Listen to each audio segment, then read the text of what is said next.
Hey, how you doing? This is John and welcome to John's Long Box. Today we're doing another board game video. This is Cthulhu Death May Die by Simon Games. And this is an insane bit of nonsense, this game. So this is, ignore this, this is a play mat that I just used to protect the table. Just a nice neoprene mat.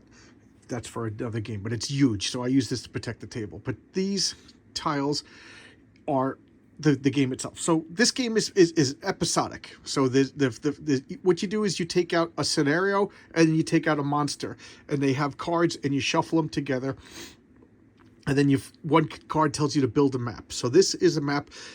We are in the basement of a mansion, and inside this mansion, you see these red figures. These are cultists, and the cultists are trying to summon Hoster the Unspeakable, the King in Yellow. Look at this. Look at this miniature. You know, it is just insane. I don't know if I have the ability, patience, or whatever to paint that. But, you know, these miniatures are insane. So it's based on H.P. Lovecraft. And if you read H.P. Lovecraft, it's a slog. It's slow. It's cumbersome. It's tiring. You know, I love it, but I have to admit it's not the most energetic of reads. But this game is the exact opposite. It's your maniacs. So everybody starts the game with an insanity. So, we might as well tell the kid. Lisa was the kid, the paramaniac child. Becky was Lizzie Borden. Adam, poor Adam, who died right away. He was Ian, the one-armed guy with a Luger, and I was Scarlet. And my insanity was I was a fear of crowds. So whenever my insanity kicked in, if I was with people, I would take damage. And Adam was codependent on Lizzie Borden. So whenever his insanity kicked in, if Lizzie Borden was in the same space with him, he would take damage. And what is her insanity? Short-term memory loss. So she couldn't use certain abilities. If you're at full, if you're stressed out, you take all the damage. And hypochondria. So Lizzie Borden thought she was worse than she actually was.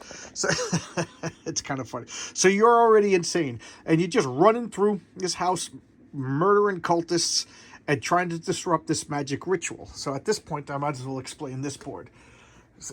Guys, it looks complicated, but believe me, I know the game, so it's a cooperative game, so meaning we're all on the same team and we're fighting the game itself, and the game runs Hoster the Unspeakable.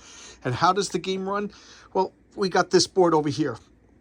So whenever you play, you take the Big Baddies card, the great old one. This is their special rules, and then it tells you which monsters to pull out. And that's it. That's the setup. And then this just keeps track of how powerful.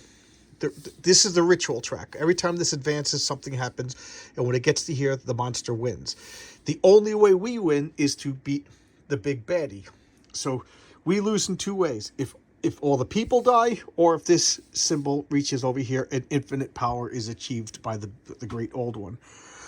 And so these are the rules of the game. So each player takes a turn. You take 3 actions. So you could run, you could attack, you could rest, you could trade, and then they call it episode actions. Each episode. So I might as well explain that.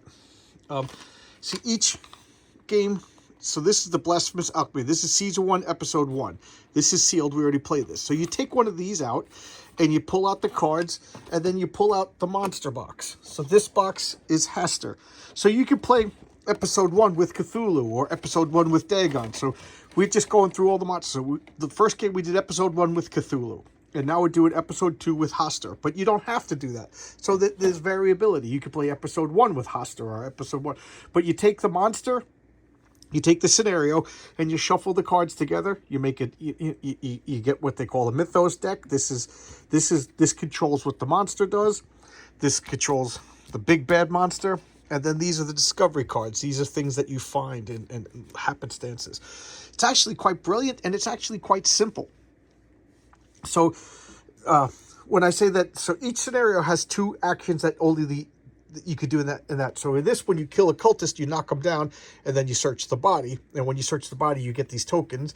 And when you find 2 tokens that are exactly the same, you can match it up with a book. And then you grab 2 of the books. That disrupts the ritual. So once you disrupt the ritual, the Great Old One shows up and he's vulnerable to attack. But until you disrupt the ritual, the Great Old One just amasses power and power and power, and there's nothing you could do about it. So you have to fight the little guys, disrupt the little guys to bring the big guy down, and then you have to fight the big one 4 times, you know. So this card is the first stage. So this is while he's beyond time and space. It just gives like a general power. Then once he shows up in his weakest form. He has 12 hit points and he rolls 3 dice and he has this power. Then when you defeat him, you put this over here and he's get this. So now he has 3 green dice, 3 black dice, and these 2 powers and another 12 hit points. Then you defeat him again. And the last, you add another dice, another 12 hit. So you just got to keep fighting him. And each time you defeat him, he comes back more powerful until the 4th time he's gone. And I got to say, it is fun and it is stressful and it's real easy. Again, it's cooperative. I know the rules.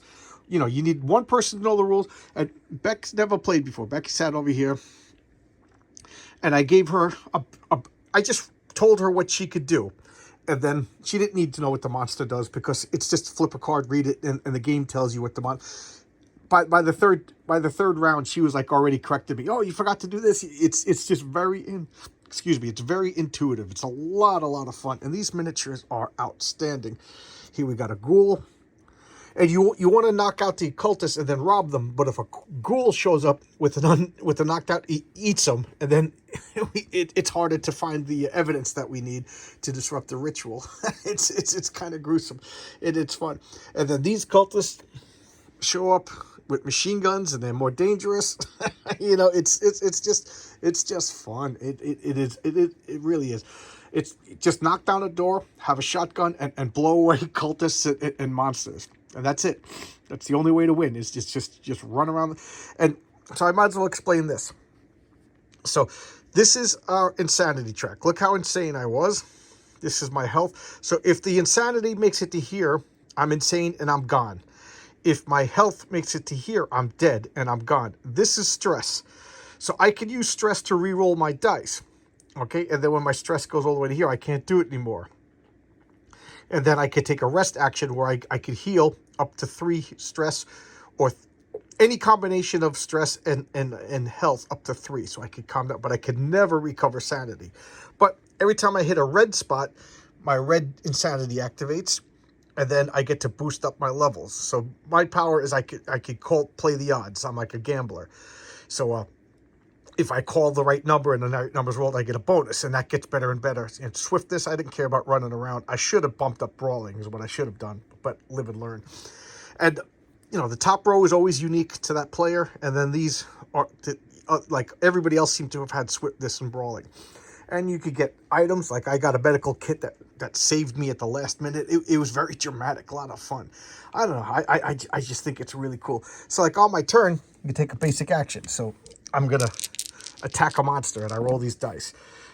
Exclamation point, 1 success, 1 success. Oh, I went insane. So my insanity goes up, and there's nothing you could do.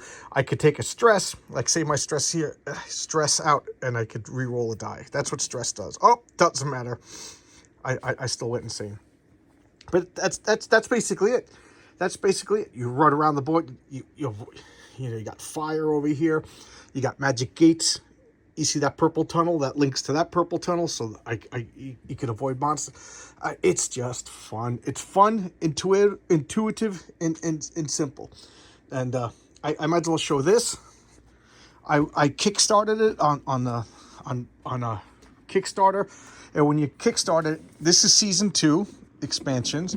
So I'll open this if I can with one hand. I should have prepared better, but I never do.